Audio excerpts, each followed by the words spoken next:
It's the loudest voice of the week. This week, we're going to give a little attention to Tucker Carlson.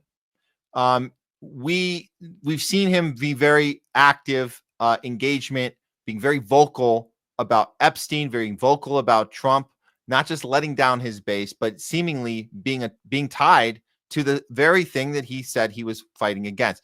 Tucker's also been very outspoken about Israel and Israel's control of our government, our agency, our industries, whether it's media, whether it's entertainment, whether it's Washington itself, the banking system, all of it. So good for Tucker for doing that. Some would say that that's his job, his niche is to kind of be very loud. But does that mean anything's going to happen? Who knows? But earlier today on the show, we had Don DeBar. We were talking about, we played you guys a clip of Tucker discussing why it's time to start having to saying out loud that Ukraine lost the war. And could that be the discussion needed to have right now? It possibly could be. If it's a matter of saving face and saying, listen, whatever went wrong, whatever happened, we need to start having, and this honest discussion needs to be being had with our friends in Europe, in Germany, in the UK, in France. We need to start having this discussion. It's time to cut our losses. However we got here, for whatever nefarious reason we got here, we don't have to be Putinist. We don't have to, it's not about all that. It's just saying we kind of hit a wall. It's kind of done. You kind of have to just don't be a sore loser and just walk away. With that said, I also think it's important, and we didn't cover this earlier, that's why this makes the loudest voice, that Tucker having these discussions with journalists, with people in other countries. He sat down with this journalist from Germany when he spoke about Ukraine losing the war. And then later in the discussion, he talked about Ukraine and how they have been forcing their men, I would say young men, but most of them are already dead. So it's the older men now. They're forcing them, physically forcing them onto the battlefield to die. If you guys haven't seen that happen, I'm going to show you a clip of them doing this. We see this all the time. Every week we see more of this footage coming out of Ukraine. This is how they recruit people to fight and die for, I guess, for NATO, which they're not supposed to be a part of, but that's what they're doing. They're being used as cannon fodder in a proxy war against Russia, and they're being forced into battle to die for that cause. Here's a clip of that, and then we'll get to Tucker's response.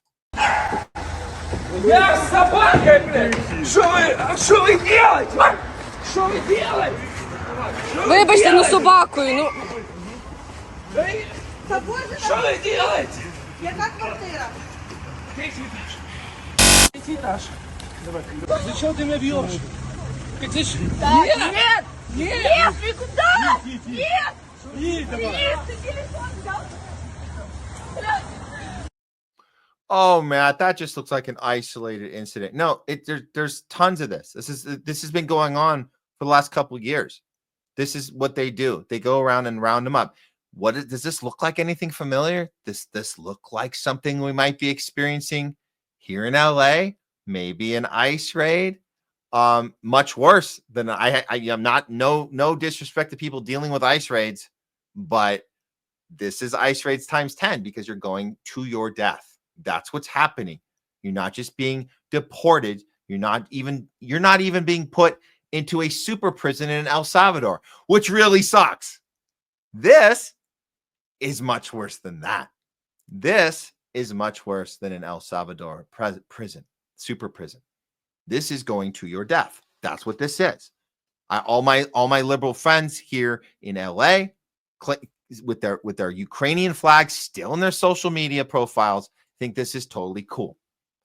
Well, we're going to look at Tucker's response to this. This is just one example. The response to this happening for the last several years, and that we're funding this garbage. And when you hear him tell this German reporter, talk about human values and how we look at the world, think about this is not just about Ukraine. What he's doing here is he's sending a message about how we need to look at humanity, and we can apply this to everything. And I think Tucker might be onto something. He might not even know how big he's on to, because this you could apply to a lot of things when it comes to how we treat people when we claim to be in a democracy, but we feel this entitlement to force people to do what they need to do for our benefit. And I say us as in the people who control the world and control these systems. All right, take it away, Tucker. You can't boss people around. You can't force them to go die without a really good reason. You can't just conscript people and send them off for your stupid war because you're mad at some other leader. You can't do that.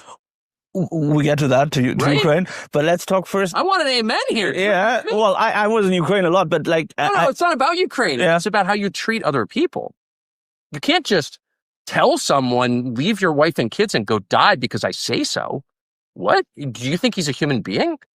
No, you don't. If you behave like that, you're not looking at a human being. You're looking at an animal, an object, a slave, someone you own. I reject that completely. You want me to go die for you? Tell me why I should. Convince me. There's many people in Ukraine from the beginning of the war who went to the front line defending Kiev, went there, and nobody had to force them. But I wanted to, we'll talk about it. And right now, where are we now? Well, How many complicated healthy situation. 25-year-old Ukrainian men are left, and how many are anxious to continue fighting this war? Are there any? There is people who are anxious, you're right. But there's also many people I meet at the front line who tell me that they want to fight, and they say this Then why is independently. and by the way, it's not just Yeah, Ukrainian. but why are they rounding up young men and middle-aged men and men with Down syndrome, and it's on video, I think those are real, and throwing them into vans and driving them to their death? I don't understand that. Why is that okay? There's a lot of videos around, like on Telegram, on X, I see them myself.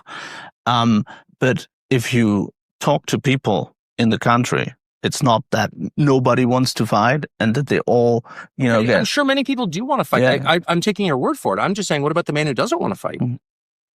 I don't understand, where does Zelensky, who's not elected, who has stayed past his expiration date, he does not have the mandate of his people. I don't think anyone would argue that he does. And if he does, then why don't we have a referendum tomorrow on his leadership? Where does he get the power to send men to their deaths? It's not about Zelensky or Ukraine. It's a fundamental question about the relationship of the individual to the state, which is, where do you get the authority to kill me? Great question. Needs to be asked, needs to be forced into this guy's face and everybody else that has any concept of what democracy is, that we keep fighting for democracy, our way of life. Everybody wants to stop America because all of our enemies are out to get us because we have democracy. What does that mean? What is our relationship to the state when they demand that we die for them? In context of these type of conflicts that are not real, in the sense they're not sincere. Putin trying to take over the world. We got to stop it. This is all about warmongering, psychopaths, money laundering, tricking people into things. And when you figure it out and say, I don't want to do that, I'm not signing up for this, and they say, no, you are, whether you like it or not. What type of relationship are we having with our state, and how dare we call this a democracy? So yes, keep at it, Tucker. This is great. Where does that come from? And no one asks that. And I feel like it's my job to ask that. You've been asking that. Other people have been asking that. But I wanted to hear anyone asking that in Germany. What is this? How do you have the right to hide this from me? I don't get that. Where does that right come from? It's not hidden. There were reports in Germany talking about that, really? that people were fleeing. Pipeline. Who wrecked your economy? Every time I bring that to a German, and I am very... Well, there's many reports about it. But Mr. Many reports! Well, I mean, they're still investigating, and really? Yeah, the German authorities. And there's the latest reports came out from the journal saying that Ukraine is behind it. So I know you have a different opinion on that. But I have one question, Mr. Carlson, because we were talking about curiosity. We'll come back to. Okay.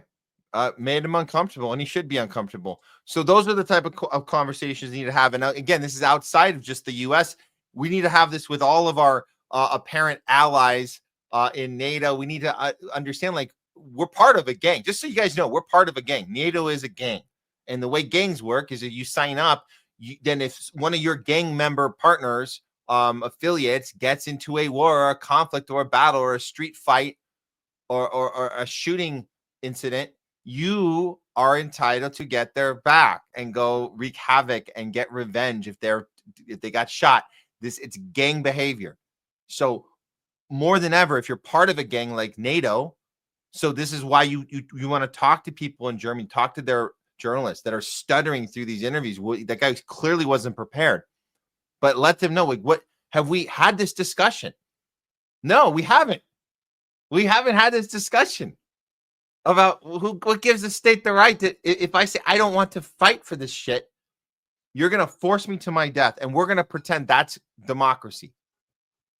So there it is. That's Loudest Voice of the Week. And I'm giving it to Tucker because he's had a series of great moments, and we've kind of, went through them quickly and didn't give him his proper attention. But I want to say that this is more of a, not lifetime achievement, more of the last several weeks when it comes to calling out the Epstein disappearing files, Israel's control of our country, and just being anti-war in general. So good for Tucker.